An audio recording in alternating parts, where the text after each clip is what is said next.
આજે મોડી રાત્રે 1:30 વાગે ચોટીલા રાજકોટ હાઈવે ઉપર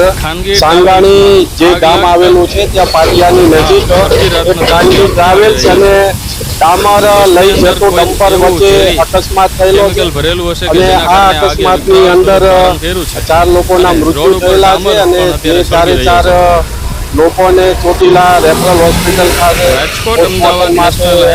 લઈ જવામાં આવેલ છે। સાથે સાથે નાની મોટી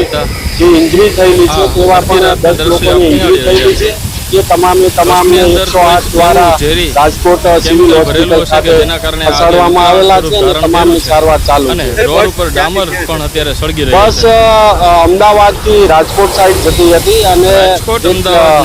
આગળ જે ડમ્પર જતું હતું જે ડામર ભરેલો એને